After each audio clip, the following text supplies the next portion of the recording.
So it's September 13th. I'm about to get on the scale, see how much I lost. I don't think I lost anything really since the last time, but I'm gonna hop on there and see and then let y'all know.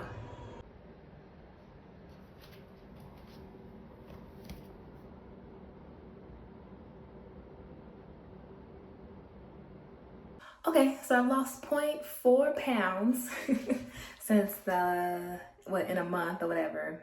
Really no progress at all. But I kind of stopped all the plant-based because I did have the fish like I saw on Labor Day. I've had burgers. Basically the reset's over. The reset's over for right now. But yeah, I'm just gonna keep on striving and trying. Do what I can with the stairs, try to get out and do more walks and activities. But for the most part, the reset is done. I might pick it up again in the fall after all the holidays and everything like that. But I think I did pretty good. I know that having to move and transition and everything has been a lot on us. So that's kind of made it to where we would like get a quick dinner and go get some vegan takeout, something quick. We wouldn't do too much. Or, you know, my husband tried to get me a break, so he would order out or whatever. And that's I don't want to say taking a toll, but it's definitely slowed the progress. So I think whenever we get settled in at some point, we'll hop back into a reset. But I do think that it has been beneficial. I feel better having lost a total of what? 7 pounds? I think 7 pounds. I started off at 185. Now I'm 178.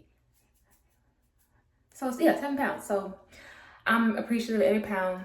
One of my viewers said every pound counts, and I agree. You are very right. Every pound counts.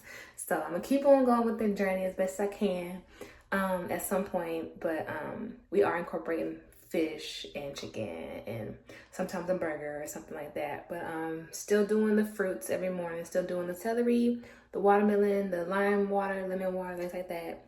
And still doing plant-based dinners occasionally. But yeah, so that's really the update. I didn't film nothing for week 9, nothing at all. I think I'm in the beginning of week 10. I'll be in the beginning of week 10. So yeah, you know, journey continues. I got my hair out. I went to the grocery store. Yeah, this is not the flaxseed. This is just what did I put? The butters. I didn't do the flaxseed gel as a retwist, but at some point I will. But I will say that my curls are doing their thing in the midst of throwing, and my edges are growing back. So they have grown back since postpartum. So that's a plus. But yeah, hopefully I will record something for week 10. I don't know. We'll see. If not, see y'all later. I got my fruits in this morning, my water, my celery, and my watermelon juice. And then my mom brought home a kale salad from Sam's, which was actually pretty good. It was kind of cheesy, but it was good. And I was having a craving for cookies, so guess what? Okay, so here are all the ingredients. I'm using 2 different chocolates, a milk chocolate, dairy-free milk chocolate, and a dairy-free dark chocolate. And then the brown sugar, butter, flour, baking soda, salt, vanilla extract. I showed y'all this before, and also regular sugar. So I'm gonna use all of these and then show y'all how it goes. I hope it tastes good. I feel like it will because it has the butter and the chocolate, but yeah. I can't find her measuring spoons. I don't know where stuff is. Trying to sneak and be quiet. I don't know where anything is, and she's not here. Here. Oh, there we go. Found them. There's only 3. Where are the rest? So I can't find a 3/4 teaspoon, but I'm gonna guesstimate, and hopefully it doesn't change the recipe too much.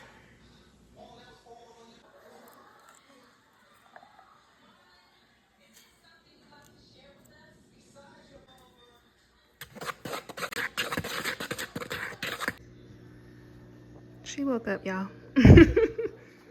Let's continue on with the cookies. So I have a 1/2 cup of the white regular sugar, granulated sugar, a 1/2 cup of brown sugar, And this is 2/3 of the vegan butter, melted vegan butter. Let's focus. There we go. Put it in, and we're gonna whisk that together, and then we're gonna add it to our dry ingredients.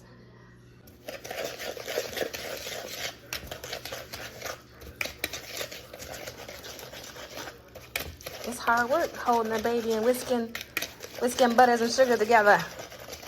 But I really want these cookies.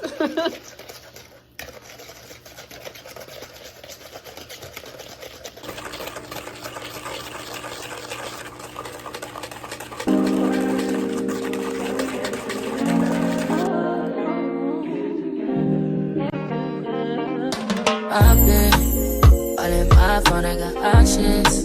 And I don't wanna tell you to drop it, but I don't wanna play your fair. Yeah, something that makes me look at you too often. Oh, baby, you can give it something. Baby, I can run all the time. Baby, I'm talking crazy. I need you running my space, but I need it, baby, I'm late, but I still can check in with you. I know that I need my friends, but I wouldn't wanna leave, you know why. Okay, so I added both the dark and white chocolate. It's kind of loose. The recipe says to let it sit for 4 to 6 hours, preferably overnight.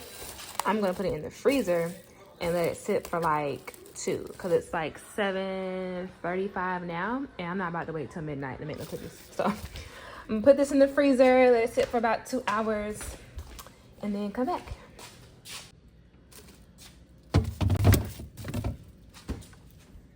And for dinner, I'm gonna use these Beyond meatballs to make like a mushroom gravy and some meatballs and some mashed potatoes.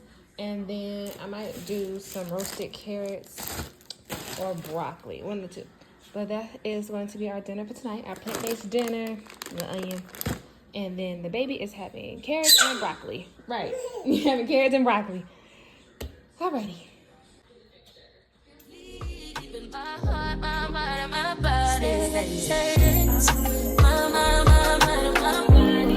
My body says my mind, and my heart. My body says I don't know what it is. I can't tell you what it is. Alright, so I have my onions, my garlic, and my mushroom sauteing. And then I have my Beyond Meat meatballs, which are pre-seasoned. They say, if you can see the specs, let's see. There we go. So the pre-seasoned Italian style. So I'm going to put these in the oven for 10 to 12 minutes at 375. And my mom made kind of the same thing. So we're going to see if they taste similar. Hers just has beef. Mine's going to have the Beyond meatballs. So I'm going to pop this in here. And then, of course, we're having ours with the mashed potatoes that I made. And we'll see how they taste. I meant to just add the cashew milk to this, but I accidentally added some real cashews to water and boiled them. So, I'm going to mix the two. If this is too thick, I'm going to add in a little bit of this just to make it kind of like a loose gravy texture.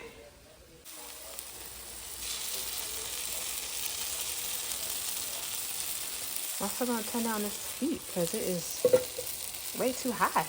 The gas stove will be taking off. They do not be playing. Yeah, I'm definitely going to add in some milk. Mixing this up some.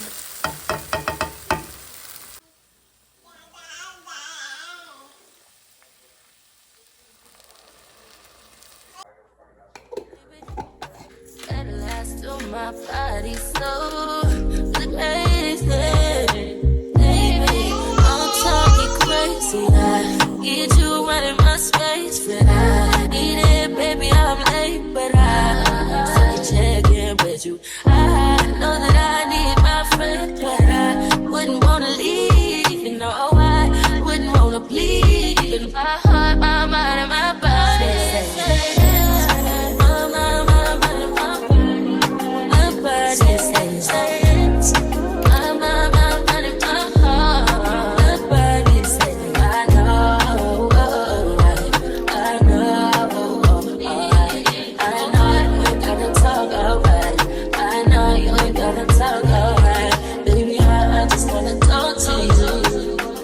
Okay, so it looks a mess, but it really was a good dinner. It was really flavorful and it was hearty and it was warm. But it just looks crazy. I think because I warmed it up in the oven, it was so late, so I didn't just cook it and eat it right then. So it's the next day. I'm gonna go ahead and make these cookies. They still were kind of sticky, fresh out of the freezer. So I went ahead and kind of used the spoon to kind of mold them, and I just used my hands to kind of make like a circular shape.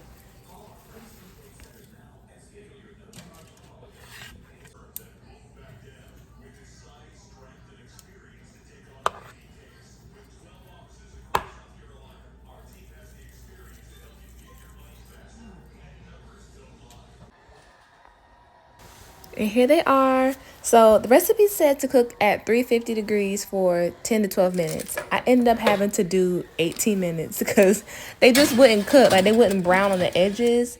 And I don't know if it was the pan or if it was the oven, but I really had to kind of tailor it to my way of cooking. Because here you can see they're still kind of light. So I put them back in for like another 5 minutes. But here they are, gooey and warm. They really were some good vegan cookies. You couldn't tell that they were vegan at all.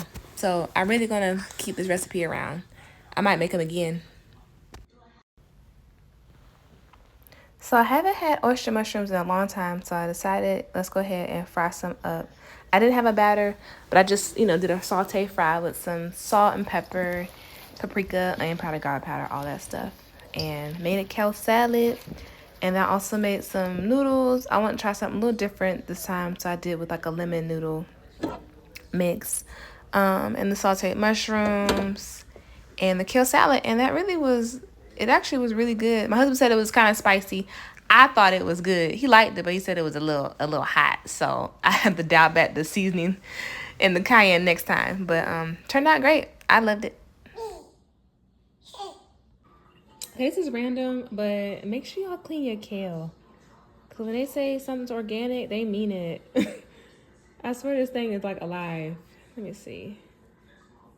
Where'd it go? There it is. Yeah, clean your kale. I might just throw this piece away or go with the top parts. I don't know. But anyway, clean your kale. Let me see.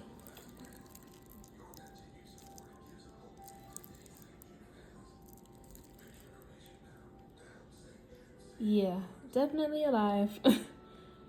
But if it's pesticide free, you're gonna get some pests.